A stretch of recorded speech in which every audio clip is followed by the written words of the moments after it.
All right, guys, so Final X is going to go down in about 2 hours here. By the time I get this out to you guys, it's going to appear to be behind, but I want to document my thoughts on this. So, huge story going on in the world of wrestling right now is a young man named Adam Coon. And Adam Coon has been a very successful wrestler his whole life.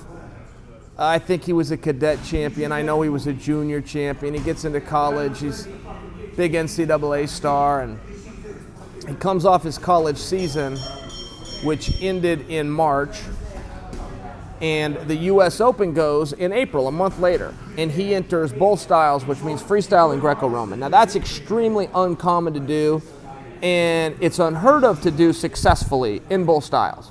We will have some guys that are looking for some matches that are rough and tumble guys that are willing to go out there and get 10 or 11 matches in a weekend, and maybe they even place in both styles, which would be remarkable, but it does happen. To reach the finals in both styles, forget it. I mean, you have to go back to the 70s. You have to literally go back to the 70s since that happened. So Adam Coon comes off of a collegiate season. Now, stay with me here if you're not a wrestling fan, because I want to make this point. He comes off of a collegiate wrestling season. 3 weeks later, he enters the Greco-Roman Nationals, of which he makes the finals and loses. Simultaneously, he's in the Freestyle Nationals, and you have to understand these are ran side by side. So he will come off of a mat wrestling Greco-Roman and be on a mat wrestling freestyle. No rest, different style. Makes the Greco-Roman finals, ends up winning the freestyle finals. When he wins the freestyle finals, he takes out the 2012 Olympic champion in freestyle to do it. All relevant to my point here. So now you've got a guy who trained collegiate, second in Greco, first in freestyle. He now has to go to the World Team Trials. So that was 2 days ago. And it's in Oklahoma. He comes to the World Team Trials. This is Greco-Roman. Now they're held separately. So he goes and does Greco-Roman, wins the trials, gets into the finals with the same guy that beat him in the national finals 2 months ago, Robbie Smith. He beats Robbie Smith. First domestic loss that Robbie Smith has taken in nearly a decade. I think it's 7 years, but the better part of a decade. It's 2 out of 3. Coon beats him two times in 1 day. Coon is now the world team member in Greco-Roman. Right now, so in between yesterday and right this very second, he caught a plane, made weight, and he's about to take on Gwiz for the freestyle spot. I don't know how he will do. I'm going to leave here for making this video and go home and watch. If Adam Coon wins, he will be the representative on the Greco-Roman team and the freestyle team. Something that nobody has talked about is that in 1993, USA Wrestling passed a rule that you cannot represent the country in both styles, you must pick one. The reason they did that is to win medals, they felt, our national governing body felt, that a guy must specialize, he must focus. And if he's dipping his toe in both the freestyle pond and the Greco pond, logically, he's not focused enough to go out and win international medals at the World Olympic level. That makes sense. But in 1993, they passed that rule, which effectively stopped anybody from trying. And nobody of competitive nature has tried since. So if Adam Coon should win this match against Nick Gizwowski, wrestling fans are going to be outraged to learn that he can only represent the country in one style and he's going to have to forfeit the other style. Now, I should share with you in fairness, that rule could have been changed since 1993. I just can't imagine it was because it's never been tested. There would be no logical reason to ever test that rule to go back and change the rule. So should Coon win, I think wrestling fans are going to be pretty upset here. So let's see what happens there. But I do want to add this thought. And I'm a fan, but my opinion's huge. I mean, my opinion as a fan matters. We're the ones that drive the sport. And I know that the freestyle national coach, Bill Zadek, and I know the Greco-Roman coach, Matt Lindland, wouldn't agree with me. They want guys to specialize. I'm not in disagreement with them. I have total respect, but I do want to present for what we have just learned through this process. We have learned that the toughest sport in the world is collegiate wrestling. I knew that as an MMA fighter from day one. I knew that's why we had so many American wrestlers dominate the UFC, and you haven't seen these international wrestlers come in and do it. Because freestyle and Greco-Roman is not nearly as helpful in a fight as collegiate. Collegiate rewards you for holding a man down against his will. It rewards you from getting up off of the bottom and getting yourself free when another guy's trying to hold you down. That is the toughest sport in the world.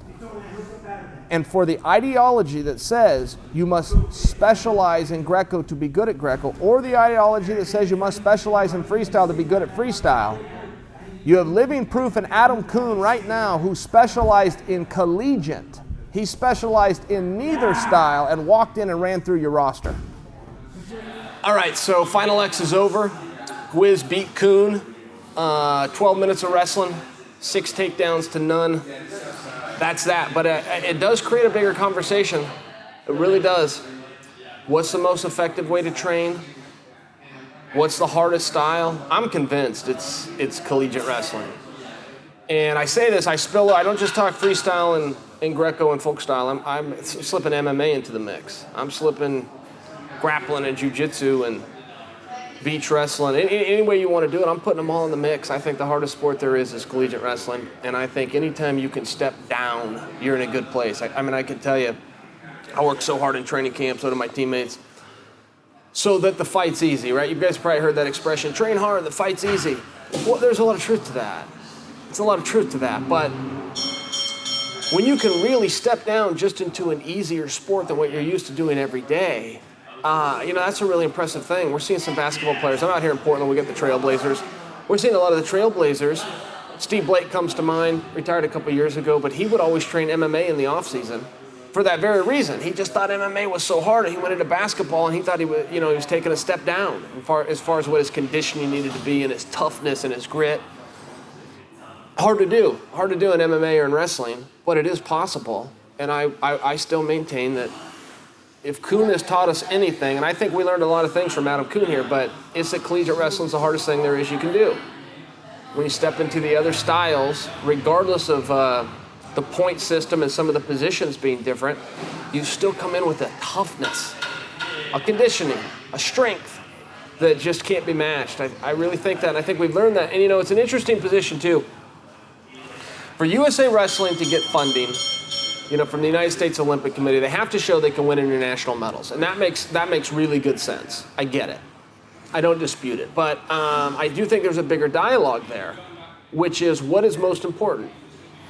Is it more important to get medals, or is it more important to be able to fill up an arena? And that would all depend who you talk to.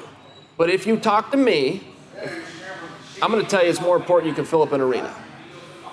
If you got a room full of medals and nobody wants to come watch it, I don't think that's as meaningful and powerful as filling up an arena and having a bunch of fans and spectators. And one thing I've noticed, I don't offer you an opinion here, I'm just making an observation, but one thing that I've noticed is that for wrestling fans, we care a lot more about domestic events than we do international events. It's just an easier dialogue. A couple of guys went to this college versus this college, we understand that. A couple of names we recognize, a couple of names that are easier to pronounce. Maybe one guy's in the armed forces and one guy's at a regional training center, but we just understand it better. It makes the conversation a lot easier than, say, the World Championships or the Eureka or the Olympic Games. As prestigious as those are, we as fans, when you come back to talking about filling up an arena, when you talk about the importance of that, I think that those things really matter. And I speak to you as a fan. I love what Adam Kuhn did. I don't know that some of the high-level wrestling coaches in this country do. I think they want guys to pick and to specialize. But I think that we learned something here. I think that when you come from that hardest form of wrestling that there is, and don't forget, you're talking about Gwiz beating him, but Gwiz trains collegiate every day too. You just stick around and get his freestyle workout in as well, but he's out of North Carolina practicing getting up off the bottom, practicing keeping guys down. I mean, that's the difference. That's the big difference of why you see American wrestling do so well. And you don't see that with the international wrestlers. And nobody's really done a great job of identifying that yet. But it's that ability to get up off the bottom and hold somebody down.